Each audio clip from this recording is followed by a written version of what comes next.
بسم الله الرحمن الرحيم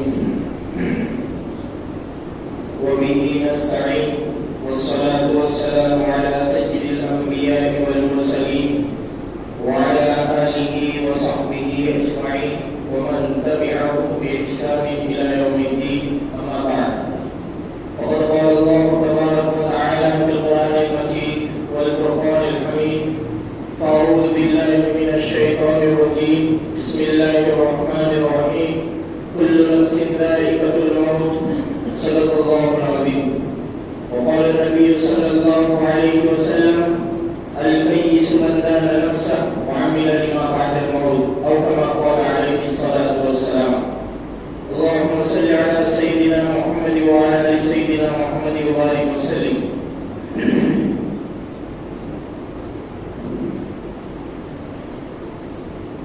انسانی زندگی ہوا میں اگے ہوئے چراغ کے ماننے ہوتی ہے کہ برا آدمی اس کی زندگی سحر ہوتی ہے اور جوان آدمی اس کی زندگی شام ہوتی ہے. جس طرح ہوا میں رکے ہوئے چراغ ایک ہی جھوٹے کا محتاج ہوتا ہے اسی طرح انسانی زندگی بھی ایک ہی جھوٹے کی محتاج ہوتی ہے. پلک جھپکنے کی دیر ہوتی ہے کہ انسان اس جہاں سے اگلے جہاں میں پہنچ جاتا ہے. چند صحابہ نبی کریم صلی اللہ علیہ وسلم کی خدمت میں حاضر ہوئے اور عرض کیا کہ اللہ کے رسول انسانوں میں سب سے زیادہ عقل مند اور سمجھدار کون ہے؟ وہ جو موت کو کثرت سے یاد کرتا ہو یا پھر وہ جو موت کی تیاری کرنے والا ہو؟ یہ لوگ عقل مند ہیں جو دنیا اور آخرت کی بزرگی لے گئے. نبی کریم صلی اللہ علیہ وسلم نے فرمایا لذات کو ختم کرنے والی چیز کو کثرت سے یاد کیا کرو. صحابہ نے پوچھا کہ اللہ کے رسول لذات کو ختم کرنے والی چیز کیا ہے؟ آپ صلی اللہ علیہ وسلم نے فرمایا موت کو کثرت سے یاد کیا کرو. حضرت عائشہ رضی اللہ تعالیٰ عنہ فرماتی ہیں کہ ایک بار میں نے نبی کریم صلی اللہ علیہ وسلم سے پوچھا کیا کسی کا حشر شہیدوں کے ساتھ ہو سکتا ہے؟ آپ صلی اللہ علیہ وسلم نے فرمایا ہو سکتا ہے. اس کا جو دن میں اور رات میں اپنی موت کو 20 مرتبہ یاد کرتا ہوں. حضرت ابوبکر صدیق رضی اللہ عنہ نے فرمایا تو اس دنیا کے ساتھ جو سامان میں لگا ہوا ہے اور یہ دنیا تجھے اپنے سے دور کرنے میں لگی کہ انسان کا کوئی بھروسہ نہیں کہ موت کسی وقت بھی آ سکتی ہے. کہ اگر ہم موت کو بھول بھی جائیں تو دنیا کی ہر چیز ہمیں پیغام دیتی ہے کہ سورج روزانہ طلوع ہوتا ہے اور روزانہ غروب ہوتا ہے. یہ وقت ہمیں پیغام دیتا ہے کہ انسان تیری زندگی کا بھی سورج ایک دن غروب ہو جائے. درخت کا ایک بیج بویا جاتا ہے جب وہ پودا ہوتا ہے پھر تنا اور درخت ہوتا ہے پھر اسے کاٹا جاتا ہے تو وہ بھی ہمیں پیغام دیتا ہے کہ یہاں کوئی چیز باقی رہنے کے لیے نہیں آئی ہے. جس کو بھی زندگی ملتی ہے وہ ختم ہونے کے لیے زندگی ملے اسے یہی کہا جاتا ہے. کسی نے افلاطون سے پوچھا کہ فلاں شخص کی موت کا سبب کیا بنا؟ اس نے کہا زندگی. حضرت عمر رضی اللہ عنہ نے فرمایا نصیحت کے لیے موت ہی کافی. حضرت عثمان غنی رضی اللہ عنہ فرماتے ہیں تجھے اسلام کی نعمت تیرے لیے کافی ہے اور مشاغل میں سے اطاعت کا مشغلہ کافی ہے اور عبرت حاصل کرنے کے لیے موت کی عبرت تیرے لیے کافی. نبی کریم صلی اللہ علیہ وسلم نے چند صحابہ سے پوچھا کہ موت کے بارے میں کیا جانتے ہیں؟ صحابہ نے عرض کیا ایک نے کہا کہ اللہ کے نبی جب صبح پڑھتا ہوں تو یقین نہیں ہوتا کہ رات آئے گی یا نہیں.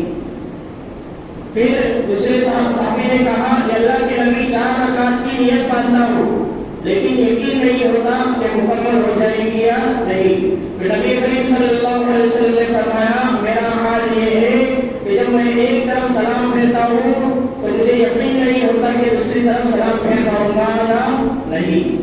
یہ موت کو کثرت سے یاد کیا کرتے تھے۔ امام مالک رحمہ اللہ 17 سال تک مدینہ منورہ میں درس کیا۔ ایک مرتبہ آپ صلی اللہ علیہ وسلم کی زیارت خوف میں ہوئی۔ لوگوں نے آپ صلی اللہ علیہ وسلم سے پوچھا کہ موت کب آئے گی؟ آپ صلی اللہ علیہ وسلم نے انگلی کی طرف اشارہ کر کے فرمایا۔ وہ اس خوف انگلی کے اشارے کو سمجھ نہ سکے، تو اس وقت ایک تابعی تھے، انہوں نے جب خوف سنا تو انہوں نے فرمایا کہ اللہ تبارک و تعالیٰ نے سورہ لقمان کے جو 5 چیزوں کا علم اللہ تبارک و تعالیٰ کے سوا کسی کو نہیں ہے، اس کی طرف اشارہ فرمایا۔ اللہ تبارک و تعالیٰ نے فرمایا ان اللہ عنده علم الساعة وينزل الغيث ويعلم ما في الارحام وما تدري نفس ماذا تكسب غدا وما تدري نفس بأي ارض تموت ان اللہ علیم خبیر۔ کہ انسان کو موت کس وقت آئے گی اس کا علم اللہ تبارک و تعالیٰ کے سوا کسی کو نہیں۔ کہ قیامت کب آئے گی اس کا علم اللہ تبارک و تعالیٰ کے سوا کسی کو نہیں۔ کہ ماں کے پیٹ میں بچی ہے یا بچہ، اس کا علم اللہ تبارک و تعالیٰ کے سوا کسی کو نہیں۔ اور انسان اگلے دن کیا کرے گا اس کا علم بھی اللہ کے سوا کسی کو نہیں۔ اور انسان کو موت کس وقت کس جگہ آئے گی اس کا علم اللہ تبارک و تعالیٰ کے سوا کسی کو نہیں۔ ہم سنتے ہیں بارہا کہ فلاں شخص ایکسیڈنٹ کی موت سے مر گیا، فلاں شخص ڈوب کر مر گیا۔ اللہ تبارک و تعالیٰ نے جس طرح موت رکھی ہے وہ تو آنا ہی ہے۔ اس لیے ہر وقت اللہ تبارک و تعالیٰ سے عافیت والی موت مانگنا چاہیے کہ اللہ تبارک و تعالیٰ ہمیں ایمان کی سلامتی کے ساتھ اس دنیا سے رخصت فرما۔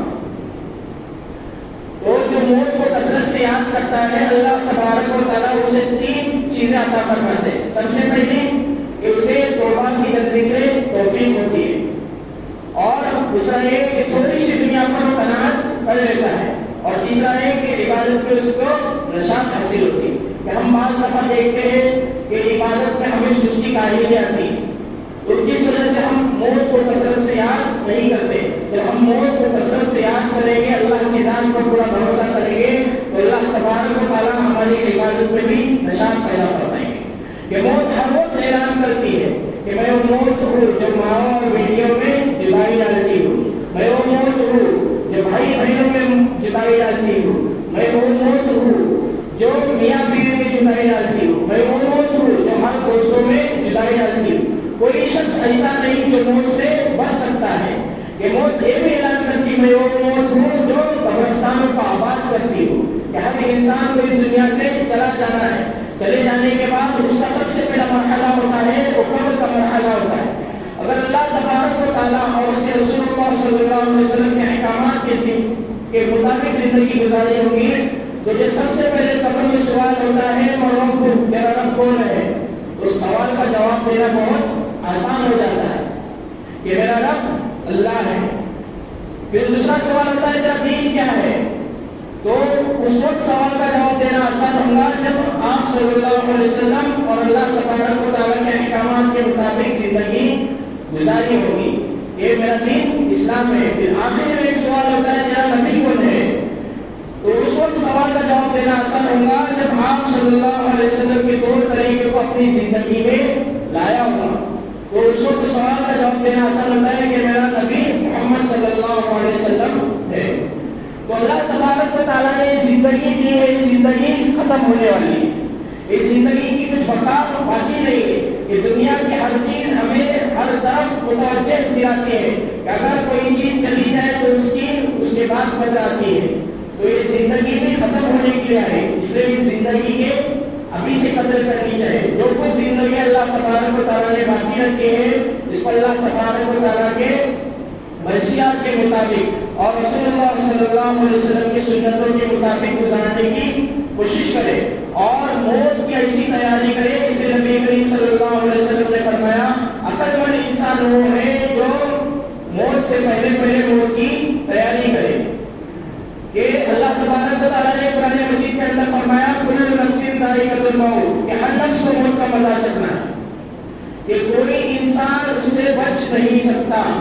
کہ ہم 4 دیواری میں بند ہو گئے پھر بھی موت آ کر ہمیں پکڑ لے گی۔ موت ہر کسی کو موت کا مزہ چکھنا ہے، اللہ تبارک و تعالیٰ نے صاف اعلان فرمایا ہے۔ اس لیے ہمیں موت سے پہلے موت کی تعالیٰ نے جو زندگی دی ہے زندگی ختم ہونے والی ہے. یہ زندگی کے ختم ہونے سے پہلے ہم اپنی آخرت کو سنوار لیں. اللہ تبارک و تعالیٰ ہمیں اور مجھے اور آپ کو موت کی تیاری کرنے کی توفیق